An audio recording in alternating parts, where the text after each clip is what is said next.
And we have to see if this is gonna go to YouTube. Okay, yeah, we're live. Hello and welcome to episode number 23 of Deep Dark Tunnel Diaries. I am with a DJ today, Alejandro Marenco.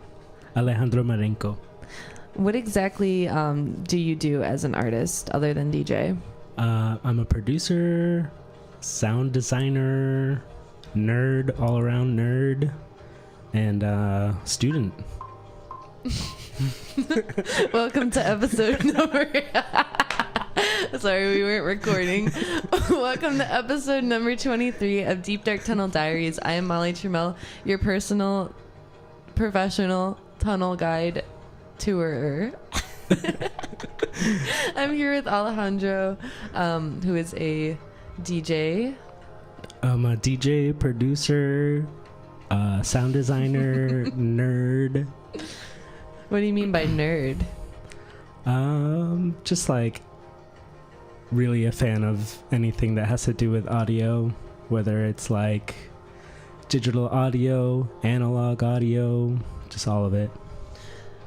When you say analog audio, what do you mean? Like synthesizers? Synthesizers, sound systems, like loudspeakers, stuff like that. Mm-hmm. So when we take a look into your music, you make sort of like, as you described it, it's sort of like techno or like deep house, would you say?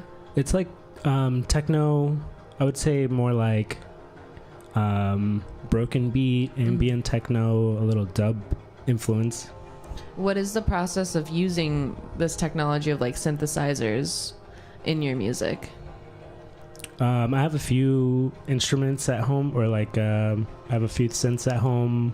The DFAM by Moog and the Matriarch by Moog, and I basically just like just kind of like zone out and just twist knobs and see what kind of sounds I can generate. Twist knobs. It's sort of like, how would you describe like these sounds? Like what would be your favorite sound to work with that you make on a synthesizer? My favorites are like drones. I like drones because they can like appear static, but like if you really listen to them, you can hear all these like subtleties that come out. So it's not just like the same thing over and over, or although like it might at first seem that way, but once you really lock into it, it can like, I find them very like entrancing, you know, like trance-inducing. And so you described the anatomy behind like the technology of like making drones. Have you ever made any hardware synthesizers or any software for yourself?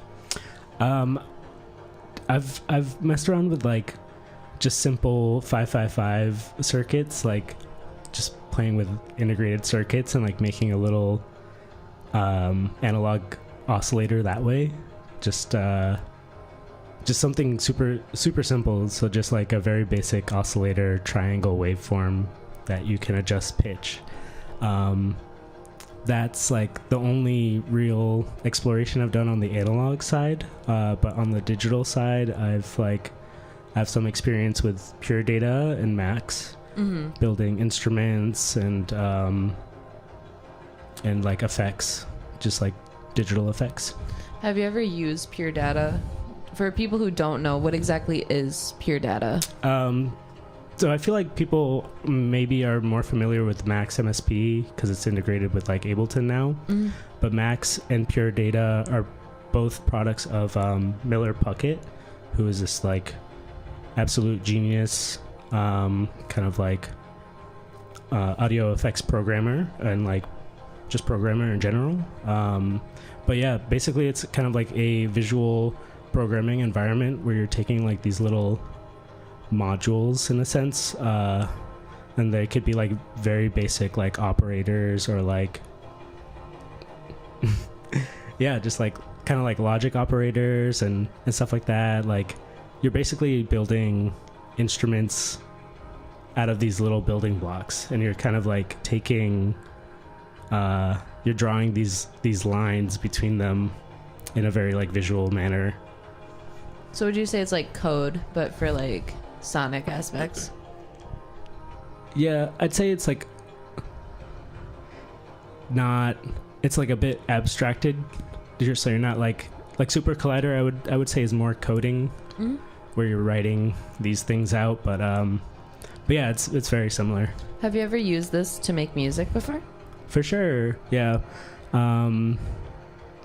Actually, with Super Collider, I've done like some more like ambient and generative pieces. But with Max and Pure Data, yeah, just like building instruments, and then like sampling the sounds, resampling them. What does resampling mean? Because I know you use that a lot, that term. Yeah, resampling is essentially, well, it's resampling. So you sample something and then you can record whatever, like something's output into another like sampler, and then take that and kind of mutate it even further. It's basically just like permutations of a sample. So like, yeah, I don't know. So when you're like about to make a song, how would you like approach that? Where do you start? And what is your workflow in a sense? Yeah. I like to start with the rhythm first. Just so I can lock into a groove, and from there I'll start to pitch kind of like some of the rhythmic aspects to try to generate a melody or see if I can hear anything. And then I'll muck about on my synths until I find a sound that I like and layer that over. So we talked a little bit about where exactly, because you have Latin roots, correct? So how does that like fit in with your artistry?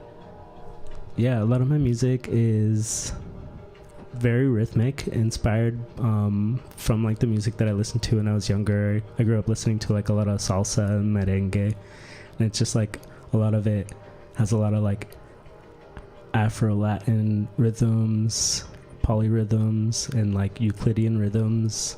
So a lot of that is in my music, and there's a bit of like dance hall in it, a bit of like dub techno as well. So explaining what a Euclidean rhythm is, what is it? I'll do my best.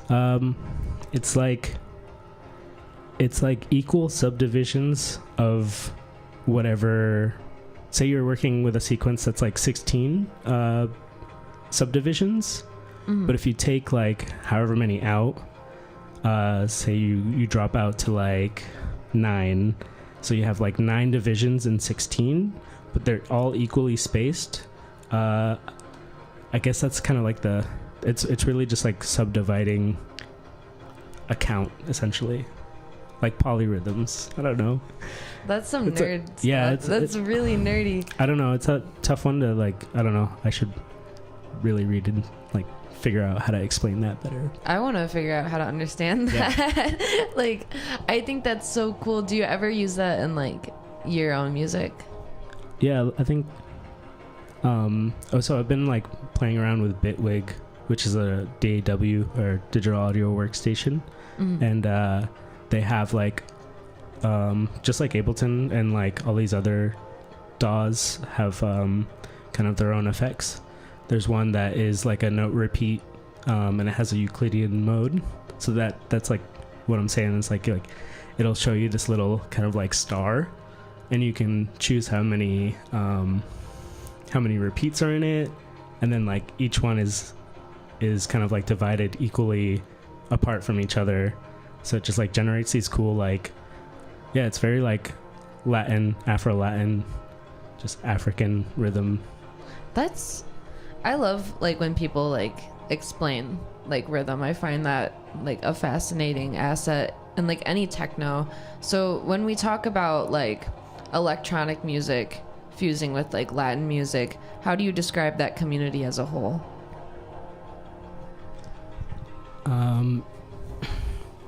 electronic music fusing with Latin music. There's a lot of history around it, and I mean, like, two labels that come to mind right off the top of my head is Nafi out of Mexico City and Insurgentes out of Medellin, Colombia. Those are just like two of my favorites right now. But just like in general, lost my train of thought. Just in general, like, there's a lot of history, obviously, like, kind of like the African diaspora plays into it, where a lot of like kind of like rhythmic patterns from ceremonies from Africa made its way over to Latin America, and from there like to Jamaica, and then from Jamaica to the UK, and then like once the UK got a hold of techno from America, all of these like influences kind of like mashed into the music that like I'm really interested in right now, like broken beat and like dub techno. I don't know if I really answered that question. I think that answered it pretty well, because it's like, how did it all bleed in to each other and blend? And I think like just sort of like we were talking about like deep house and the history behind that, like with Jamaican sound systems, and then like taking the sound system and the sound of like, we need to play the song again, taking that to the UK when after World War II, I think you were telling me about, when the Jamaican people went to go work and try to like repair Britain or something. Yeah. I'm so bad with like history terms. I think like historical events like that, when they make music fused together, it's just like really captivating, because it's like it's documenting history throughout time sonically is what it's doing. And so like I like normally I don't hear a lot about like the Latin community and the electronic community like fused. So I find that like really, really interesting, because of mostly from like rhythms, from what you're like describing, like intricate rhythms coming from like other places in the world. Trying to look at my other questions. How would you describe your own music? I would say it's falls under the umbrella of techno. It's like experimental, left field techno. It definitely has influences from like dubstep and broken beat. But yeah, there's an emphasis on rhythm and sound design. And I feel like that's like kind of the general gist of my music. So where does your love for sound design come from? Like, would you say from like technology, or like what? Yeah, technology for sure. Like, I think so growing up I listened to a lot of salsa, merengue, like I said, and then like my cousins got me into rap.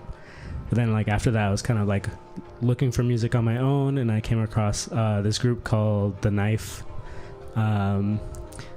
They had this album out in like 2007 that got a lot of like critical acclaim,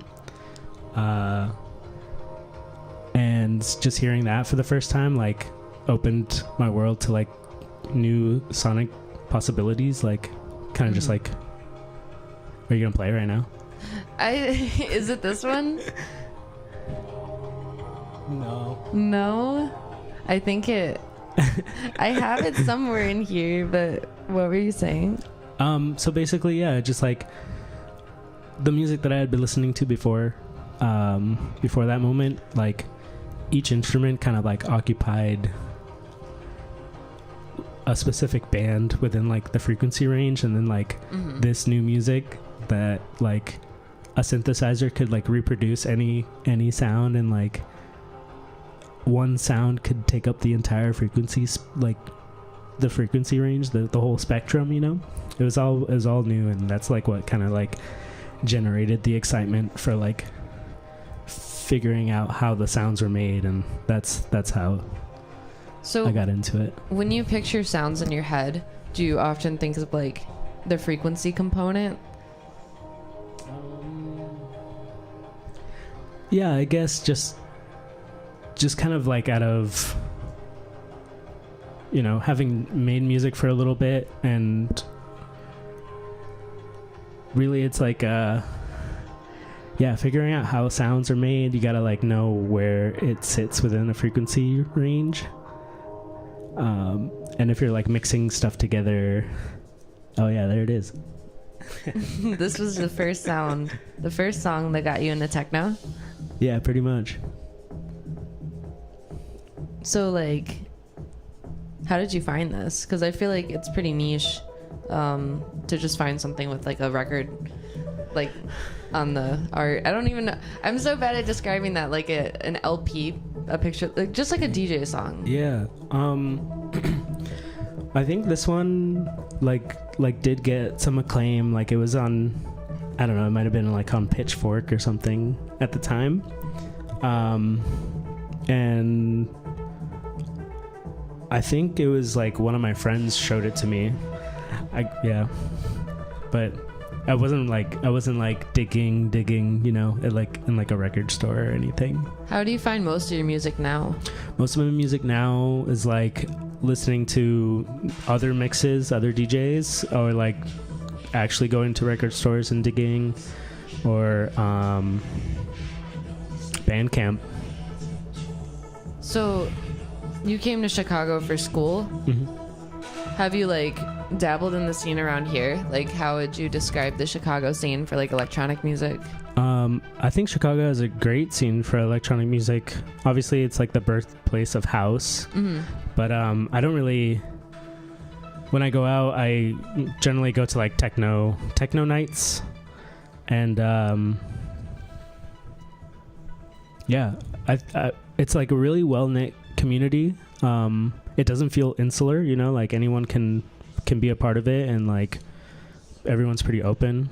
Mm-hmm. And like open to kind of like sharing ideas and like collaborating, and even like sharing, I would say resources, but like more like knowledge as the resource. Like if you have any questions, like I don't know, the few friends that I've made that are like really out like playing shows monthly, doing like live stuff, they're very eager to like show anyone how to do it, you know. It's cool. That's what I love about DJ community, is just like the communal aspect, where like you could come in and like play anything on someone's CDJ or bring your own flash drive, and that's how you bond. So like I think techno is cool because, like, as you said, you like technology, and how we use the internet is to share information back and forth. So would you like say that like the DJ community sort of emulates that sharing of information? Yeah, that's a pretty cool analogy. But like also at the same time, like both communities were kind of like born around the same period, like in the late 80s, or you know, like the internet like kind of like formed, like fully formed in the 90s, and so did like the techno. No, not really, because techno was around in the 80s, but like I feel like they're kind of like they've kind of grown kind of in the same time span. Like I don't know, just going off on that. What was the question? I honestly it's just like correlations between like the internet technology and like DJing. So like when you DJ, how do you approach things? Is it just more of like, I think we discussed it, it's like improv, or like how do you go into a mix?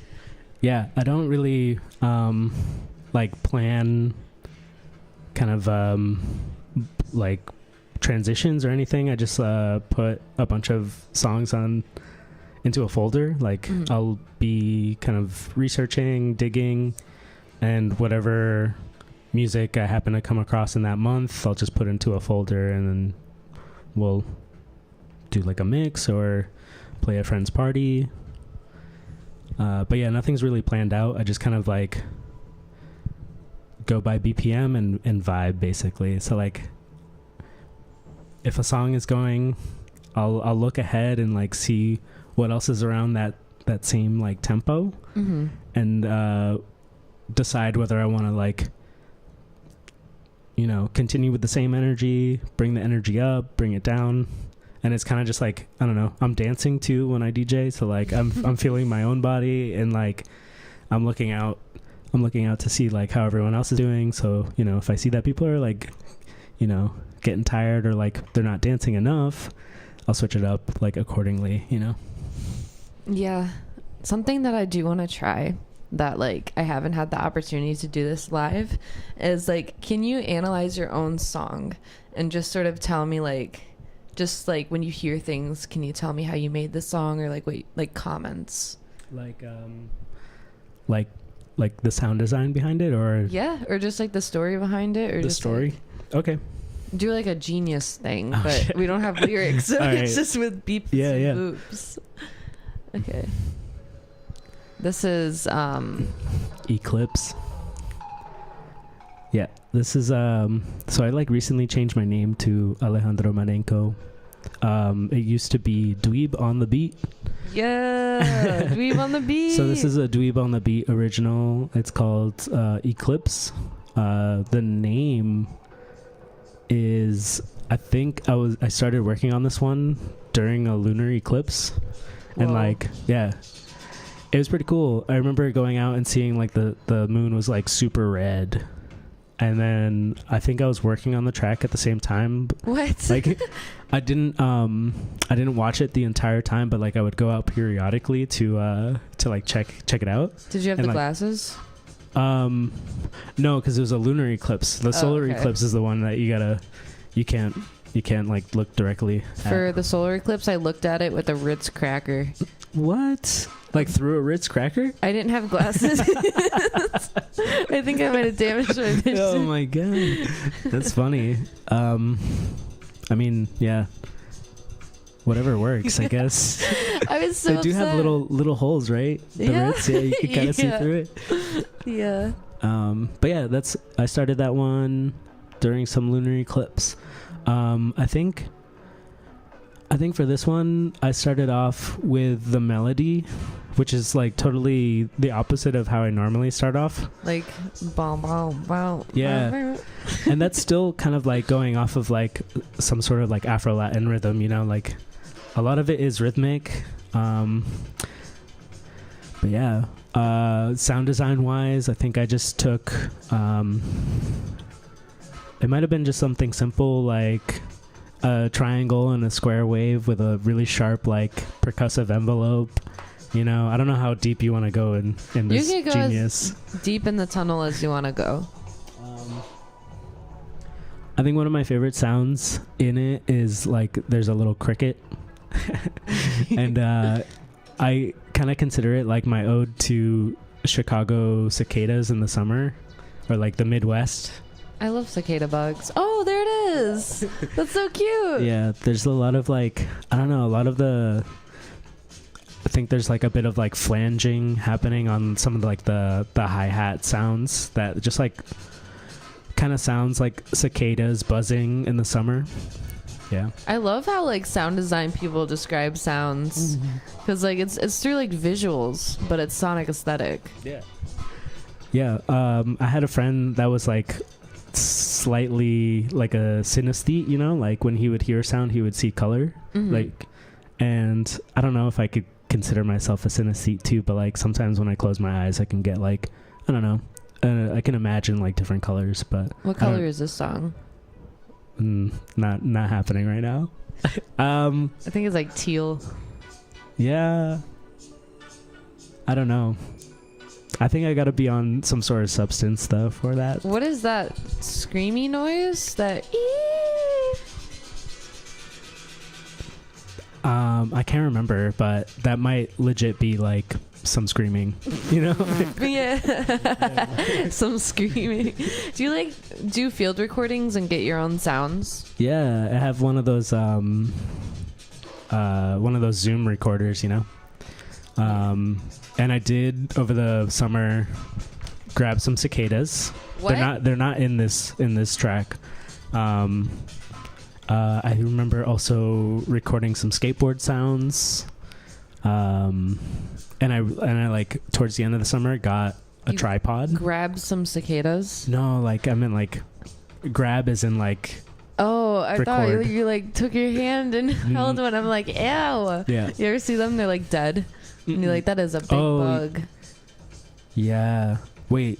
Big cicada bug on the floor, like dead. Wasn't this past year like the big like the like however many 15 years or something like that, like where there's like a massive amount of cicadas that come up? I literally can't. I literally cannot. Yeah. Imagine we like go through a Stephen King The Mist episode and all the cicadas are huge. Oh my god. I can't.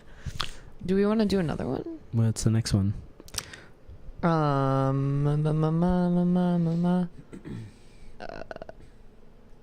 don't know. Hold on. What was the label that you posted the song on? The compilation that I was on? Mm-hmm. It was Local Knowledge, based out of London and Melbourne, so the UK and Australia. It's called Puchica. Nice. Yeah. What does that word mean? Puchica is kind of like a colloquial Nicaraguan term.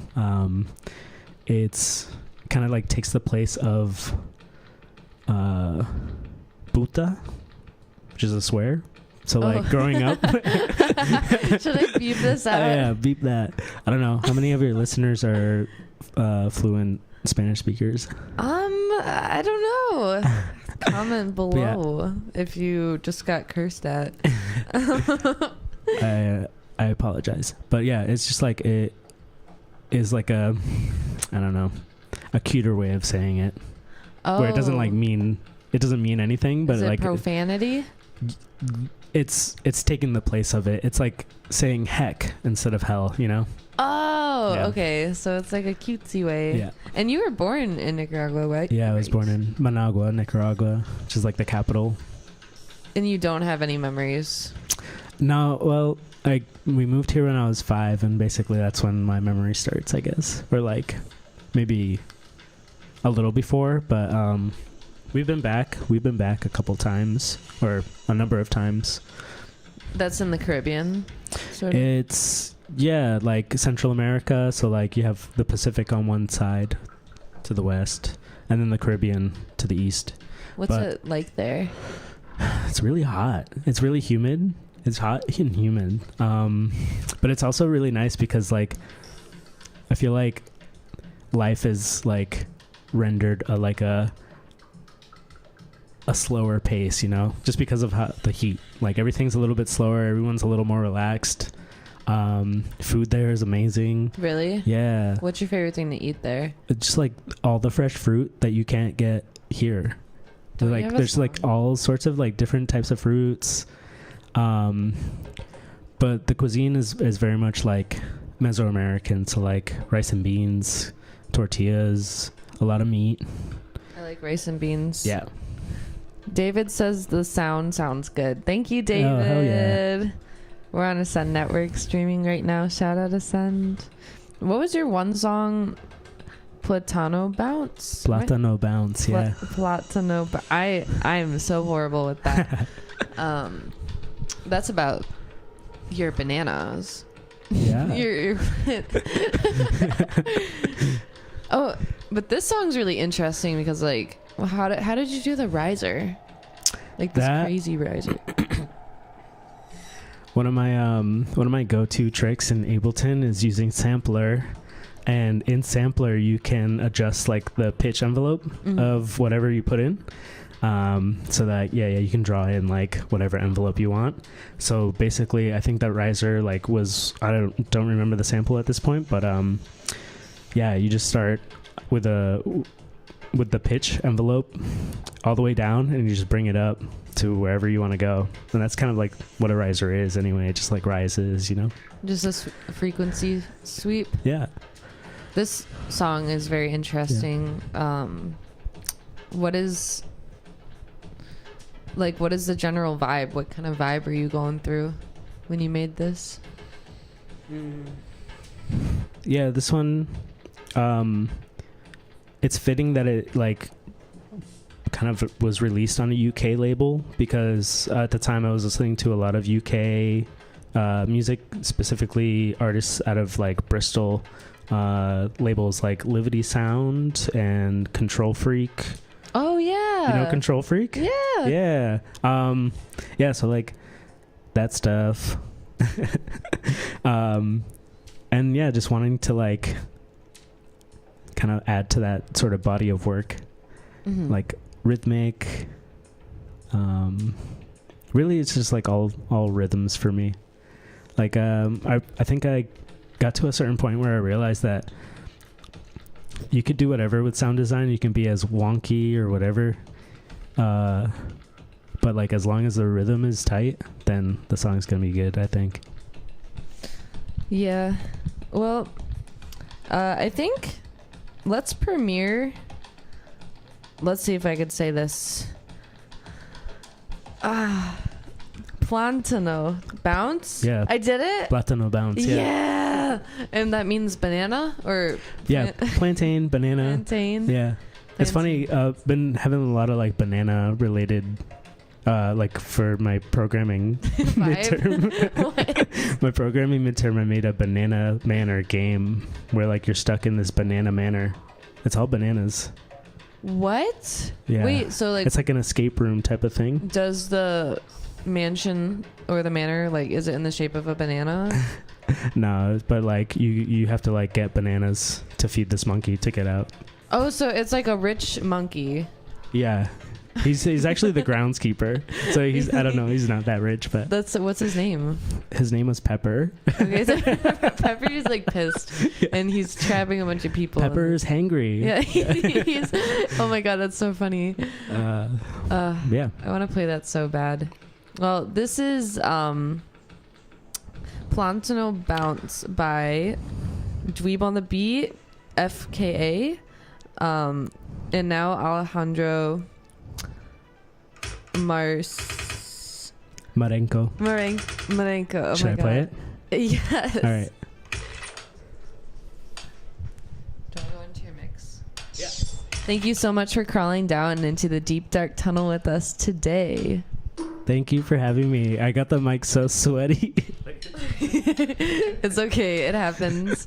At least you're not like spitting into the mic. Yeah. Which no, I know better. I'm an audio student, you know. So. Yeah. Okay, so like those mics withstanded a lot of stuff. We'll just discuss this later. These mics at fight night, someone started hosing us down in the pit, and like I think one of them.